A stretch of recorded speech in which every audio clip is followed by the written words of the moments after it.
If you're like me, you don't have a large format sublimation printer, but you have a sublimation printer that prints 8.5 by 11 or 8.5 by 14, the largest. In this video, I want to show you 2 different methods that you can use to print a design that is bigger than your printing capability in an easy way. If you're new to my channel, my name is Leslie. My channel is all about sublimation on a budget. Please consider subscribing, giving this video a thumbs up, hitting the bell notification button to be notified every time I upload, and let's jump into this video. So I'm gonna show you 2 methods to do this. There are other methods, but these are the 2 that I'm going to show you. The first one is going to be very there's not many steps for you to do. All you're gonna do is open your file in Affinity, and then you're going to go to File, Print, and you're gonna pick your printer. You're gonna go down where it says Document Layout. You're gonna click Tiled. Once you click Tile, you'll see a little area that says Overlap, and there you will put how much you want to overlap it. So if I increase it, you will see, so we go from 4 pages here with the 0 overlap. If I increase it, you see we go more pages. And so this is basically overlapping 2 inches.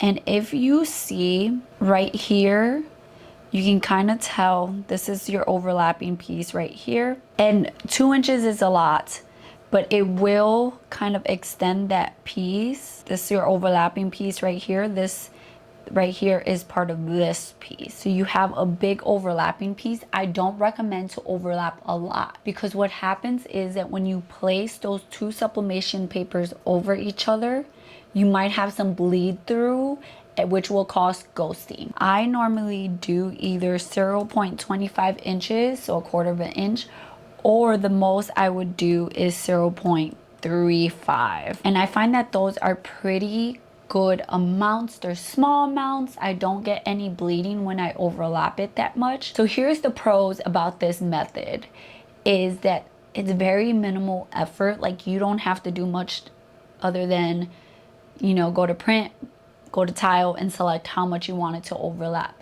Now, the downside to this method is that, as you can see, like right here, you can see it wastes a lot more paper. It's not being considerate. It's not placing some of those pieces on the same paper to save paper. It's not doing that. So you are going to waste more paper, and you will have some paper with all this negative space on it. But it could be a quick and easy way. I have used it before, and yes, you waste a lot more paper, and all you do is print and overlap. Simple as that. Now, another way you can do it, and this one is more time consuming, and this is the way I did it for a really long time, but you get to kind of dictate, you know, how much paper you're wasting in a sense. So this is my second way. You can go into Affinity, open your design, create a new document with the size that you're going to print, whether that's letter or legal size, and then you would go into your big document. You would create a rectangle size that you're going to print. I would put it behind whatever you're doing. You can rotate it if you want to rotate it, just depending on which way would get you the best results. All you're going to do is you're going to place it behind your design. I would copy and paste your design so you always have a backup that is untouched, and hide that layer for the backup one. And then you're just going to crop your design until it fits in your paper. You don't want it to be too close to the edges of this rectangle. Then you're going to copy and paste that into your new document. I'm going to make my document landscape. You're going to place it in your new document, export as a JPEG or whatever you export as, name it, I don't know, stocking 1 or whatever. Or you can just leave it. If you're gonna print on your brother and you're gonna print straight out of Affinity, you can leave it and just put like 1 on here on your layer and then hide it. Then you would go back to your other document, bring down a guide right to where you cropped it. Then you would uncrop it. You can move down your paper, uncrop it just to where it fits inside of that paper, and then bring down the top that you previously already transferred over, and you want to just place it a little bit above that line, and I like to zoom in and just a little bit like that so that you can overlap them well and not have any white spots. And this piece should fit on my paper, and then you just copy and paste that onto your new document, and you would do the same steps as before. Export it as each layer as a JPEG if you want, as different depending how you're going to print. If you have a Sawgrass, you need to print using the print manager or whatever, or sorry, it's called Sawgrass Print Utility now. Or if you're doing using your brother, you can just make visible the layer you're gonna print that, and then hide that layer, make the other layer visible, print that, and blah blah blah until you finish printing all your layers. This one takes more time, but you get to control how much paper you're wasting, because you get to control. And sometimes you'll have pieces that you can fit side by side on, and that will make it easier so that you're not wasting as much paper. I use this method a lot. I use the tile method if I need to hurry up, or if I know that it's not going to waste as much paper on that design, depending what kind of design it is. These are two methods that you can use to print designs that are larger than what your printer is able to. So I'm going to print an example, and then I'm going to show you how you piece those together so that you can sub them out. Once you have printed out your designs, and you see when you do the method of kind of trimming it down yourself, like you can see here, I have different pieces and I was able to fit them in here just to save more paper so that I'm not wasting paper. This is the design we're working with. I just printed one that I have previously done.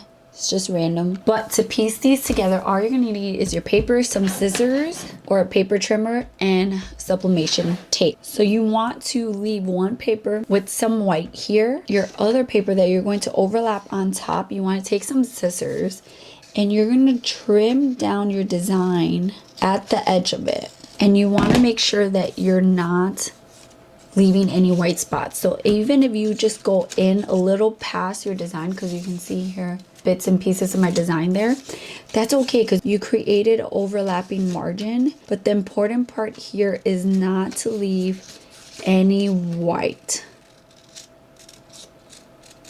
You want to trim, and if you see any white, just go in and trim just a little bit until there's no white edges on your paper. Okay, once you have trimmed it, and you're going to take the paper you just trimmed, you're going to place it over your design and overlap it. Here's my antlers, and I know that I'm going to try to overlap it right there, covering where my antler is, where my ear would go. And I'm going to start from the top down, keep moving it until it all flows very nicely. And once it overlaps nicely, you can take some tape and just tape that top portion together. And then you're going to hold down that spot, and the rest of your paper, you're going to rotate it. And see here, I have a little bit of white.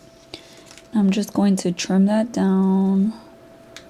I want to make sure there's no white. And taping it up there just kind of keeps it in place. And if you have any white spaces where you can put some tape, just so that you have extra security, and you just keep moving down, lining everything up. Once you have lined it all up, you just want to tape down your design at the bottom, carefully flip it. And I'm going to trim down this excess white paper that I have here.